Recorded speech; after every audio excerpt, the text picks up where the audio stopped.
नमस्कार दोस्तों, आइए सुनते हैं मुंशी प्रेमचंद्र की कहानी मंत्र।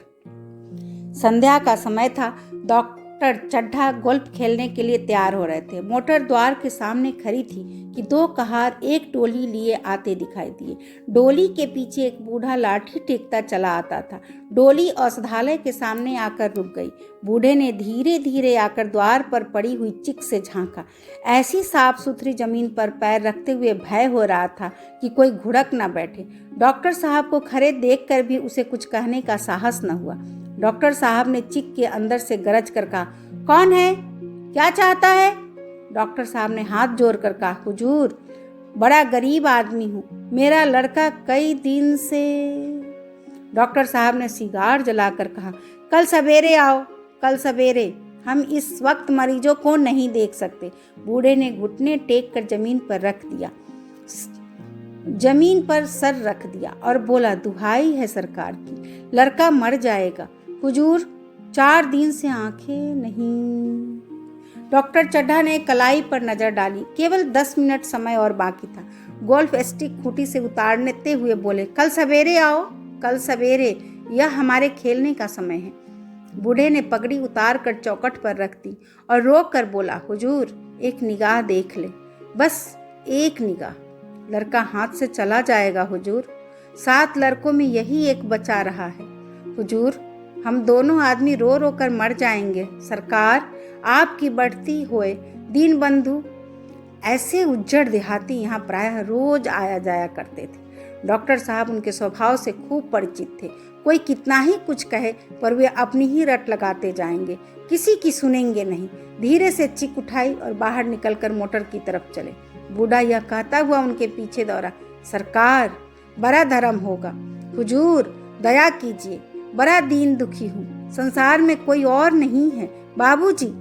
मगर डॉक्टर साहब ने उसकी ओर मुंह फेर कर देखा तक नहीं। मोटर पर बैठ कर चले और बोले, कल सवेरे आना। मोटर चली गई। बूढ़ा कई मिनट तक मूर्ति की भांति निश्चल खड़ा रहा। संसार में ऐसे मनुष्य भी होते हैं जो अपने आमोद प्रमोद के आगे किसी की जान की भी परवाह नहीं करते। शायद इसका उसे अब भी विश्वास न आता था। सभ्य संसार इतना निर्मम, इतना कठोर है, इसका ऐसी मर्मभेदी अनुभव अब तक न हुआ था। वह उन पुराने जमाने की जीवों में था जो लगी हुई आग को बुझाने, मुर्दे को कंधा देने, किसी के छप्पर को उठाने और किसी कलह को शांत करने के लिए सदैव तैयार रहते थे। जब तक बूढ़े को मोटर दिखाई दी, वह खड़ा टकटकी लगाए उस ओर ताकता रहा। शायद उसे अब भी डॉक्टर साहब के लौट आने की आशा थी। फिर उसने कहारों से डोली उठाने को कहा। डोली जिधर से आई थी उधर ही चली गई। चारों ओर निराश ही निराश कर वह डॉक्टर चड्ढा के पास आया था। इनकी बड़ी तारीफ सुनी थी। यहाँ से निराश होकर फिर वह किसी दूसरे डॉक्टर के पास न गया। किस्मत ठोक ली। उसी रात उसका हंसता खेलता 7 साल का बालक अपना बाल लीला समाप्त करके इस संसार से सिधार गया। बूढ़े माँ बाप के जीवन का यही एक आधार था। इसी का मुंह देखकर जीते थे। इस दीपक के बुझते ही जीवन की अंधेरी रात भाएं भाएं करने लगी। बुढ़ापे की विशाल ममता टूटे हुए हृदय से निकलकर अंधकार आर्त स्वर से रोने लगी। कई साल गुजर गए। डॉक्टर चड्ढा ने खूब यश और धन कमाया, लेकिन इसके साथ ही अपने स्वास्थ्य की रक्षा भी की, जो एक साधारण बात थी। यह उनके नियमित जीवन का आशीर्वाद था कि 50 वर्ष की अवस्था में उनकी चुस्ती और फुर्ती युवकों को भी लज्जित करती थी। उनके हर एक काम का समय नियत था। इस समय से वह जौ भर भी न टालते थे। बहुधा लोग स्वास्थ्य के नियमों का पालन उस समय करते हैं जब रोगी हो जाते हैं। डॉक्टर चड्ढा उपचार और संयम का रहस्य खूब समझते थे। उनकी संतान संध्या भी इसी समय नियम के अधीन थे। उनके केवल 2 बच्चे हुए, एक लड़का और एक लड़की। तीसरी संतान न हुई, इसलिए श्रीमती चड्ढा भी अभी जवान मालूम होती थी। लड़की का तो विवाह हो चुका था, लड़का कॉलेज में पढ़ता था। वही माता पिता के जीवन का आधार था। शील और विनय का पुतला, बड़ा ही रसिक, बड़ा ही उदार, विद्यालय का गौरव, युवक समाज की शोभा, मुखमंडल से तेज की छटा सी निकलती थी। आज उसकी 20वीं सालगिरह थी। संध्या का समय था। हरी घास पर कुर्सियां बिछी हुई थी। शहर के रईस और हुक्काम एक तरफ, कॉलेज के छात्र दूसरी तरफ बैठे भोजन कर रहे थे। बिजली के प्रकाश से सारा मैदान जगमगा रहा था। आमोद प्रमोद का सामान भी जमा था। छोटा सा प्रहसन खेलने की तैयारी थी। प्रहसन स्वयं कैलाश नाथ ने लिखा था। वही मुख्य एक्टर भी था। इस समय वह एक रेशमी कमीज पहने, नंगे सिर नंगे पांव इधर से उधर मित्रों की आव भगत में लगा हुआ था। कोई पुकारता, कैलाश जरा इधर आना। कोई उधर से बुलाता, कैलाश क्या उधर ही रहोगे। सभी उसे छेड़ते थे, चुगले करते थे। बेचारे को जरा दम मारने का अवकाश न मिलता था। सहसा एक रमणी ने उसके पास आकर पूछा, क्यों कैलाश, तुम्हारे सांप कहाँ है, मुझे जरा दिखा दो। कैलाश ने उससे हाथ मिलाकर कहा, मृणालिनी इस वक्त क्षमा करो, कल दिखा दूंगी। मृणालिनी ने आग्रह किया, जी नहीं, तुम्हें दिखाना पड़ेगा, मैं आज नहीं मानने की, तुम रोज कल कल करते हो। मृणालिनी और कैलाश दोनों सहपाठी थे और एक दूसरे के प्रेम में पगे हुए। कैलाश को सांपों के पालने, खिलाने और नचाने का शौक था। तरह तरह के सांप पाल रखे थे। उनके स्वभाव और चरित्र की परीक्षा करता रहता था। थोड़े दिन हुए उसने विद्यालय में सांपों पर एक मार्के का व्याख्यान दिया था। सांपों को नचाकर दिखाया भी था। प्राणी शास्त्र के बड़े बड़े पंडित भी यह व्याख्यान सुनकर दंग रह गए थे। यह विद्या उसने एक बड़े सपेरे से सीखी थी। सांपों की जड़ी बूटियां जमा करने का उसे मरज था। इतना पता भर मिल जाए कि किसी व्यक्ति के पास कोई अच्छी जड़ी है, फिर उसे चैन न आता था, उसे लेकर ही छोड़ता था। यही व्यसन था। इस पर हजारों रुपये फूंक चुका था। मृणालिनी कई बार आ चुकी थी, पर कभी सांपों को देखने के लिए इतनी उत्सुक न हुई थी। कह नहीं सकते आज उसकी उत्सुकता सचमुच जाग गई थी, या वह कैलाश पर अपने अधिकार का प्रदर्शन करना चाहती थी। फिर उसका आग्रह बेमौका था। उस कोठरी में कितनी भीड़ लग जाएगी, भीड़ को देखकर सांप कितने चौंकेंगे और रात के समय उन्हें छेड़ा जाना कितना बुरा लगेगा। इन बातों का उसे जरा भी ध्यान न आया। कैलाश ने कहा, नहीं, कल जरूर दिखा दूंगा। इस वक्त अच्छी तरह दिखा भी तो नहीं सकूंगा, कमरे में तिल रखने की भी जगह न मिलेगी। एक महाशय ने छेड़ कर कहा, दिखा क्यों नहीं देते, जरा सी बात के लिए इतना टाल मटोल कर रहे हो। मिस गोविंद हरगिज न मानना, देखे कैसे नहीं दिखाते। दूसरे महाशय ने और रट्टा लग चढ़ाया, मिस गोविंद इतनी सीधी और भोली है, तभी आप इतना मिजाज करते हैं। दूसरे सुंदरी होती तो इसी बात पर बिगड़ खड़ी होती। तीसरे साहब ने मजाक उड़ाया, अजी बोलना छोड़ देती, भला कोई बात है, इस पर आपका दावा है कि मृणालिनी के लिए जान हाजिर है। मृणालिनी ने देखा कि ये सौदे उसी रंग पर चढ़ा रहे हैं, तो बोली, आप लोग मेरी वकालत न करें, मैं खुद अपनी वकालत कर लूंगी। मैं इस वक्त सांपों का तमाशा नहीं देखना चाहती, चलो छुट्टी हुई। इस पर मित्रों ने ठट्ठा लगाया। एक साहब बोले, देखना तो आप सब कुछ चाहें, पर दिखाए भी तो।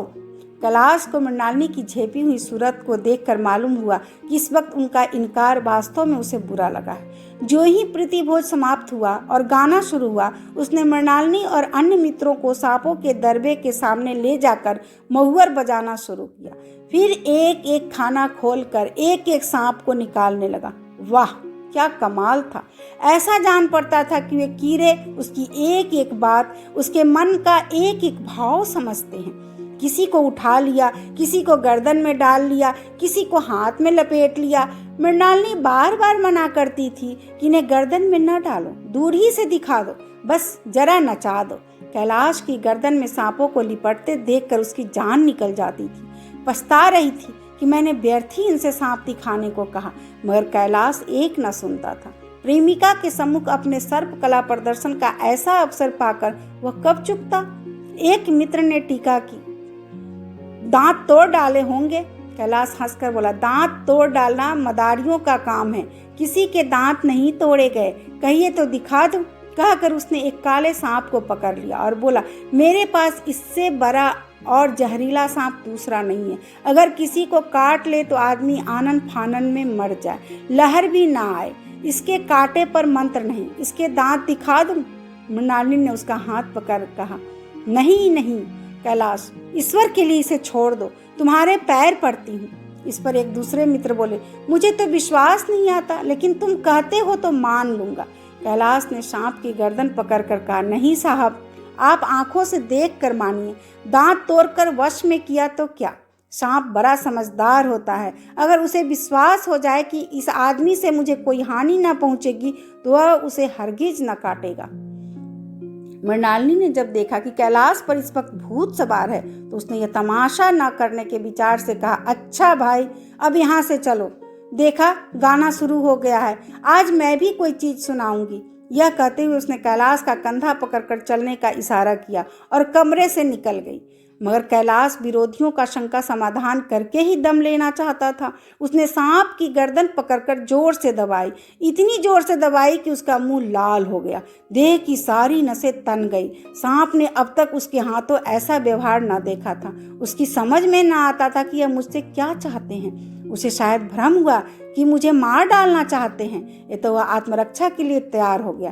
कैलाश ने उसकी गर्दन खूब दबाकर मुंह खोल दिया और उसके जहरीले दांत दिखाते हुए बोला, जिन सज्जनों को शक हो आकर देख ले। आया विश्वास या अब भी कुछ शक है? मित्रों ने आकर उसके दांत देखे और चकित हो गए। प्रत्यक्ष प्रमाण के सामने संदेह को स्थान कहाँ। मित्रों का शंका निवारण करके कैलाश ने सांप की गर्दन ढीली कर दी और उसे जमीन पर रखना चाहा, पर वह काला गेहूं क्रोध से पागल हो रहा था। गर्दन नरम पड़ते ही उसने सिर उठाकर कैलाश की उंगली में जोर से काटा और वहां से भागा। कैलाश की उंगली से टप टप खून टपकने लगा। उसने जोर से उंगली दबा ली और अपने कमरे की तरफ दौड़ा। वहां मेज की दराज में एक जड़ी रखी हुई थी, जिसे पीस कर लगा देने से घातक विष भी रफू हो जाता था। मित्रों में हलचल पड़ गई। बाहर महफिल में भी खबर हुई। डॉक्टर साहब घबरा कर दौड़े। फौरन उंगली की जड़ कस कर बांधी गई और जड़ी पीसने के लिए दी गई। डॉक्टर साहब जड़ी के कायल न थे। वह उंगली का डसा भाग नस्तर से काट देना चाहते, मगर कैलाश को जड़ी पर पूर्ण विश्वास था। मृणालिनी पियानो पर बैठी हुई थी। यह खबर सुनते ही दौड़ी और कैलाश की उंगली से टपकते हुए खून को रुमाल से पोंछने लगी। जड़ी पीसी जाने लगी, पर उसी 1 मिनट में कैलाश की आंखें झपकने लगी, होठों पर पीलापन दौड़ने लगा, यहाँ तक कि वह खड़ा न रह सका, फर्श पर बैठ गया। सारे मेहमान कमरे में जमा हो गए। कोई कुछ कहता था, कोई कुछ। इतने में जड़ी पीस कर आ गई। मृणालिनी ने उंगली पर लेप किया। 1 मिनट और बीता। कैलाश की आंखें बंद हो गई। वह लेट गया और हाथ से पंखा झलने का इशारा किया। माँ ने दौड़ कर उसका सिर गोद में रख लिया और बिजली का टेबल फैन लगा दिया। डॉक्टर साहब ने झुक कर पूछा, कैलाश कैसी तबीयत है? कैलाश ने धीरे से हाथ उठा लिए, पर कुछ बोल न सका। मृणालिनी ने करुण स्वर में कहा, क्या जड़ी कुछ असर न करेगी? डॉक्टर साहब ने सिर पकड़ कर कहा, क्या बतलाऊं, मैं इसकी बातों में आ गया। अब तो नस्तर से भी कुछ फायदा न होगा। आधे घंटे तक यही हाल रहा। कैलाश की दशा प्रतिक्षण बिगड़ती जाती थी, यहाँ तक कि उसकी आंखें पथरा गई, हाथ पांव ठंडे पड़ गए, मुख की कांति मलिन पड़ गई, नाड़ी का कहीं पता नहीं। मौत के सारे लक्षण दिखाई देने लगे। घर में कोहराम मच गया। मृणालिनी एक और सिर पीटने लगी। माँ अलग पछाड़े खाने लगी। डॉक्टर चड्ढा को मित्रों ने पकड़ लिया, नहीं तो वह नस्तर अपनी गर्दन पर मार लेती। एक महाशय बोले, कोई मंत्र झाड़ने वाला मिले तो संभव है, अब भी जान बच जाए। एक मुसलमान सज्जन ने इसका समर्थन किया, अरे साहब, कब्र में पड़ी हुई लाशें जिंदा हो गई है, ऐसे ऐसे बाकमाल पड़े हुए हैं। डॉक्टर चड्ढा बोले, मेरी अकल पर पत्थर पड़ गया था कि इसकी बातों में आ गया। नस्तर लगा देता तो यह नौबत ही क्यों आती। बार बार समझाता रहा कि बेटा सांप ना पालो, मगर कौन सुनता था। बुलाइए किसी झाड़ फूक करने वाले को, मेरा सब कुछ ले ले, मैं अपनी सारी जायदाद उसके पैरों पर रख दूंगा, लंगोटी बांध कर घर से निकल जाऊंगा, मगर मेरा कैलाश, मेरा प्यारा कैलाश उठ बैठे। ईश्वर के लिए इसी को बुलाइए, किसी को बुलाइए। एक महाशय का किसी झाड़ने वाले से परिचय था। वह दौड़ कर उसे बुला लाए, मगर कैलाश की सूरत देखकर उसे मंत्र चलाने की हिम्मत न पड़ी। बोली, अब क्या हो सकता है सरकार, जो कुछ होना था हो चुका। अरे मूर्ख, यह क्यों नहीं कहता कि जो कुछ न होना था वह कहाँ हुआ? माँ बाप ने बेटे को सेहरा कहाँ देखा? मृणालिनी की कामना तरु क्या पल्लव और पुष्प से रंजित हो उठा। मन में वह स्वर्ण स्वप्न जिसने जीवन आनंद का स्रोत बना हुआ था, क्या पूरे हो गए? जीवन के नृत्यमय तारिका मंडित सागर में आमोद की बहार लूटते हुए क्या उनकी नौका जलमग्न नहीं हो गई? जो न होना था वह हो गया। वही हरा भरा मैदान था, वही सुनहरी चांदनी एक निशब्द संगीत की भांति प्रकृति पर छाई हुई थी, वही मित्र समाज था, वही मनोरंजन के समान थे, मगर जहाँ हास्य की ध्वनि थी वहाँ करुण क्रंदन और अश्रु प्रवाह था। शहर से कई मील दूर एक छोटे से घर में एक बूढ़ा और बुढ़िया अंगीठी के सामने बैठे जाड़े की रात काट रहे थे। बूढ़ा नारियल पीता था और बीच बीच में खांसता था। बुढ़िया दोनों घुटनियों में सिर डाले आग की तरफ ताक रही थी। एक मिट्टी के तेल की कुप्पी ताक पर जल रही थी। घर में न चारपाई थी न बिछौना, एक किनारे थोड़ी सी पुआल पड़ी हुई थी। इसी कोठरी में एक चूल्हा था। बुढ़िया दिन भर उपले और सूखी लकड़ियां बटोरती थी। बूढ़ा रस्सी बटकर बाजार में बेच आता था। यही उनकी जीविका थी। उन्हें न किसी ने रोते देखा न हंसते। उनका सारा समय जीवित रहने में कट जाता था। मौत द्वार पर खड़ी थी, रोने या हंसने की कहाँ फुर्सत। बुढ़िया ने पूछा, कल के लिए सन तो है नहीं, काम क्या करोगे? जाकर झगरू शाह से 10 सेर सन उधार लाऊंगा। उसके पहले के पैसे तो दिए ही नहीं और उधार कैसे देगा? ना देगा ना सही, घास तो कहीं नहीं गई। दोपहर तक क्या 2 आने की भी ना काटूंगा। इतने में एक आदमी ने द्वार पर आवाज दी, भगत भगत, क्या सो गए? जरा किवाड़ खोलो। भगत ने उठकर किवाड़ खोल दिए। एक आदमी ने अंदर आकर कहा, कुछ सुना? डॉक्टर चड्ढा बाबू के लड़के को सांप ने काट लिया। भगत ने चौंक कर कहा, चड्ढा बाबू के लड़के को? वही चड्ढा बाबू है ना जो छावनी में बंगले में रहते हैं? हाँ हाँ वही। शहर में हल्ला मचा हुआ है। जाते हो तो जाओ, आदमी बन जाओगे। बूढ़े ने कठोर भाव से सिर हिलाकर कहा, मैं नहीं जाता, मेरी बला जाए। वही चड्ढा है, खूब जानता हूँ। भैया लेकर उन्हीं के पास गया था। खेलने जा रहे थे, पैरों पर गिर पड़ा कि एक नज़र देख लीजिए, मगर सीधे मुंह से बात तक न की। भगवान बैठे सुन रहे थे। अब जान पड़ेगा कि बेटे का गम कैसा होता है। कई लड़के हैं? नहीं जी, यही तो एक लड़का था। सुना है सबने जवाब दे दिया है। भगवान बड़ा कारसाज है। उस बखत मेरी आंखें से आंसू निकल पड़े थे, पर उन्हें तनिक दया न आई थी। मैं तो उनके द्वार पर होता तो भी बात न पूछता। तो न जाओगे? हमने जो सुना था सो कह दिया। अच्छा किया, कलेजा ठंडा हो गया, आंखें ठंडी हो गई, लड़का भी ठंडा हो गया होगा। तुम जाओ, आज चैन की नींद सोऊंगा। बुढ़िया से, जरा तंबाकू ले ले, एक चिलम और पीऊंगा। अब मालूम होगा लाला को, सारी साहिबी निकल जाएगी। हमारा क्या बिगड़ा? लड़के के मर जाने से कुछ राज तो नहीं चला गया। जहाँ 6 बच्चे गए थे वहाँ एक और चला गया। तुम्हारा तो राज सूना हो जाएगा। उसी के वास्ते सबका गला दबा दबा कर जोड़ा था ना। अब क्या करोगे? एक बार देखने जाऊंगा, पर कुछ दिन बाद मिजाज का हाल पूछूंगा। आदमी चला गया। भगत ने किवाड़ बंद कर लिए। तब चिलम पर तंबाकू रख कर पीने लगा। बुढ़िया ने कहा, इतनी रात गए, जाड़े पाले में कौन जाएगा? अरे दोपहर ही होता तो मैं ना जाता। सवारी दरवाजे पर लेने आती तो भी ना जाता। भूल नहीं गया हूँ। पन्ना की सूरत आंखों में फिर रही है। इस निर्दयी ने उसे एक नज़र देखा तक नहीं। क्या मैं ना जानता था कि वह ना बचेगा? खूब जानता था। चड्ढा भगवान नहीं थे कि उनके एक निगाह देख लेने से अमृत बरस जाता। नहीं, खाली मन की दौड़ थी। अब किसी दिन जाऊंगा और कहूंगा, क्यों साहब कहिए, क्या रंग है? दुनिया बुरी कहेगी, कहे, कोई परवाह नहीं। छोटे आदमियों में तो सब ऐब है, बड़ों में कोई ऐब नहीं होता। देवता होते हैं, देवता। भगत के लिए यह जीवन में पहला अवसर था कि ऐसा समाचार पाकर वह बैठा रह गया हो। 80 वर्ष के जीवन में ऐसा कभी न हुआ था कि सांप की खबर पाकर वह दौड़ न गया हो। माघ पूस की अंधेरी रात, चैत बैसाख की धूप और लू, सावन भादों की चढ़ी हुई नदी और नाले, किसी की उसने कभी परवाह न की। वह तुरंत घर से निकल पड़ता था, निस्वार्थ निष्काम। लेन देन का विचार कभी दिल में आया नहीं। यह सा काम ही न था। जान का मूल्य कौन दे सकता है? यह एक पुण्य कार्य था। सैकड़ों निराशों को उसके मंत्रों ने जीवन दान दे दिया था, पर आप वह घर से कदम नहीं निकाल सका। यह खबर सुनकर सोने जा रहा है। बुढ़िया ने कहा, तम्बाकू अंगीठी के पास रखी हुई है, उसके भी आज 2.5 पैसे हो गए, देती ही ना थी। बुढ़िया यह कहकर लेटी। बूढ़े ने कुप्पी बुझाई, कुछ देर खड़ा रहा, फिर बैठ गया, अंत को लेट गया। पर यह खबर उसके हृदय पर बोझे की भांति रखी हुई थी। उसे मालूम हो रहा था कि उसकी कोई चीज खो गई है, जैसे सारे कपड़े गीले हो गए हैं या पैरों में कीचड़ लगा हुआ है, जैसे कोई उसके मन में बैठा हुआ उसे घर से निकालने के लिए कुरेद रहा है। बुढ़िया जरा देर में खर्राटे लेने लगी। बूढ़े बातें करते करते सोते हैं और जरा सा खट्टा होते ही जागते हैं।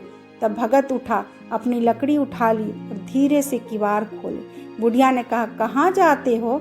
कहीं नहीं, देखता था कि कितनी रात है, अभी बहुत रात है, सो जाओ। नींद नहीं आती। नींद काहे आवेगी, मन तो चड्ढा के घर पर लगा हुआ है।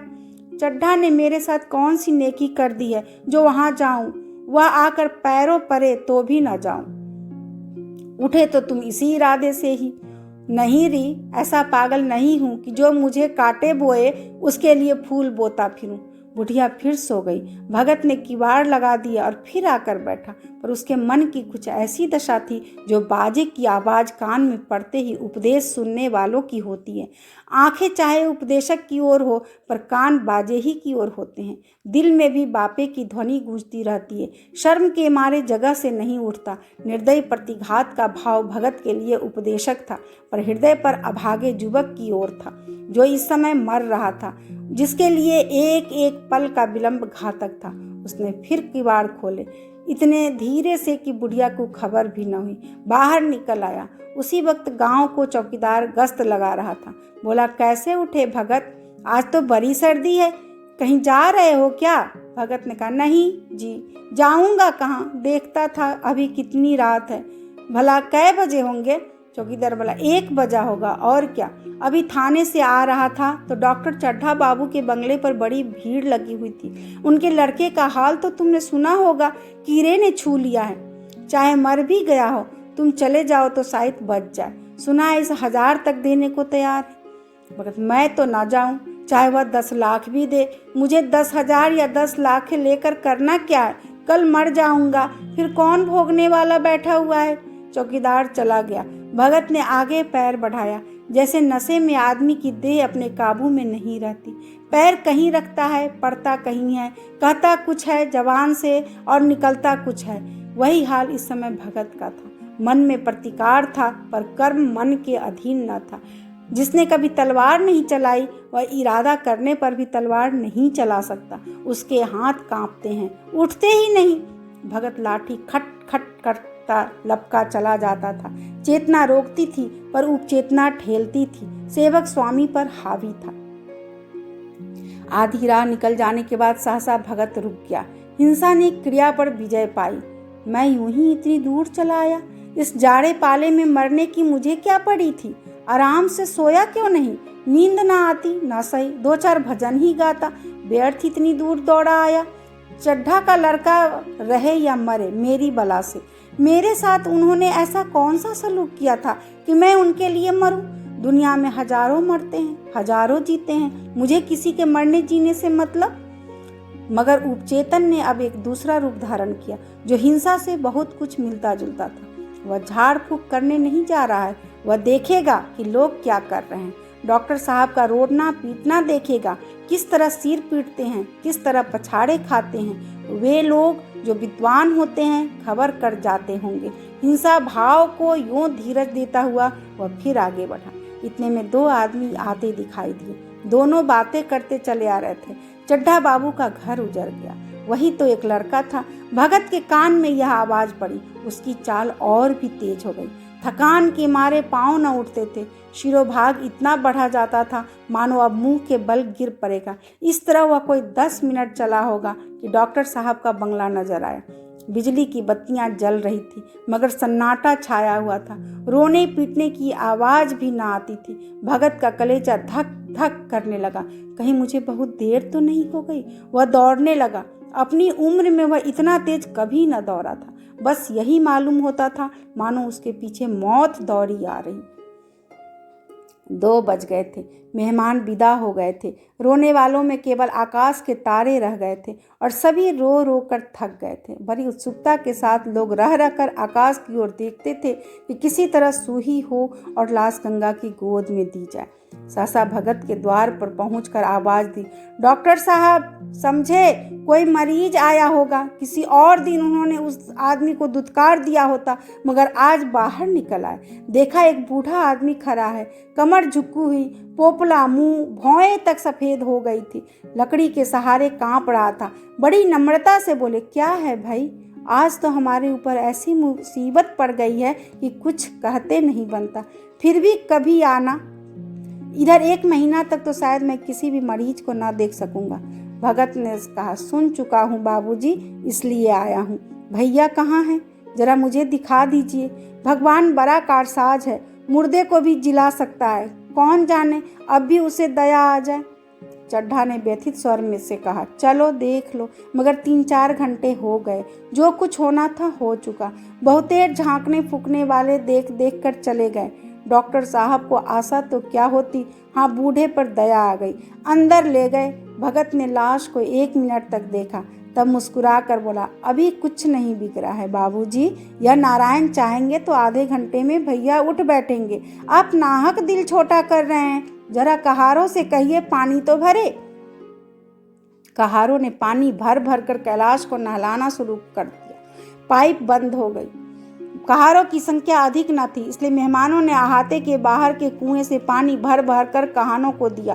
मृणालिनी कलश लिए पानी ला रही थी। बूढ़ा भगत खड़ा मुस्कुरा मुस्कुरा कर मंत्र पढ़ रहा था, मानो विजय उसके सामने खड़ी है। जब एक बार मंत्र समाप्त हो जाता तब वह एक जड़ी कैलाश के सिर पर डाले गए और न जाने कितनी बार भगत ने मंत्र फूका। आखिर जब उषा ने अपनी लाल लाल आंखें खोली तो कैलाश की भी लाल लाल आंखें खुल गई। एक क्षण में उसने अंगड़ाई ली और पानी पीने को मांगा। डॉक्टर चड्ढा ने दौड़ कर नारायणी को गले लगा लिया। नारायणी दौड़ कर भगत के पैरों पर गिर पड़ी और मृणालिनी कैलाश के सामने आंखों में आंसू भरे पूछने लगी, अब कैसी तबीयत है? एक क्षण में चारों तरफ खबर फैल गई। मित्रगण मुबारकबाद देने आने लगे। डॉक्टर साहब बड़े श्रद्धा भाव से हर एक के सामने भगत का यश गाते फिरते थे। सभी लोग भगत के दर्शनों के लिए उत्सुक हो उठे, मगर अंदर जाकर देखा तो भगत का कहीं पता न था। नौकरों ने कहा, अभी तो यहीं बैठे चीलम पी रहे थे, हम लोग तम्बाकू देने लगे तो नहीं ली, अपने पास से तम्बाकू निकाल कर भरी। यहाँ तो भगत की चारों ओर तलाश होने लगी और भगत लपका हुआ घर चला जा रहा था कि बुढ़िया के उठने से पहले पहुँच जाऊं। जब मेहमान लोग चले गए तो डॉक्टर साहब ने नारायणी से कहा, बुढ़ा न जाने कहाँ चला गया, एक चिलम तम्बाकू का भी रवादार न हुआ। नारायणी, मैंने तो सोचा था इसे कोई बड़ी रकम दूंगी। चड्ढा, रात को तो मैंने नहीं पहचाना, पर जरा साफ हो जाने पर पहचान गया। एक बार यह एक मरीज को लेकर आया था। मुझे जब याद आता है कि मैं खेलने जा रहा था और मरीज को देखने से इनकार कर दिया था। आप उस दिन की बात याद करके मुझे जितनी ग्लानि हो रही है उसे प्रकट नहीं कर सकता। मैं उसे अब खोज निकालूंगा और उसके पैरों पर गिरकर अपना अपराध क्षमा कराऊंगा। वह कुछ लेगा नहीं, यह जानता हूँ। उसका जन्म यश की वर्षा करने ही के लिए हुआ है। उसकी सज्जनता ने मुझे ऐसा आदर्श दिखा दिया है जो अब से जीवन पर्यंत मेरे सामने रहेगा। अभी आप सुन रहे थे मुंशी प्रेमचंद्र की कहानी मंत्र।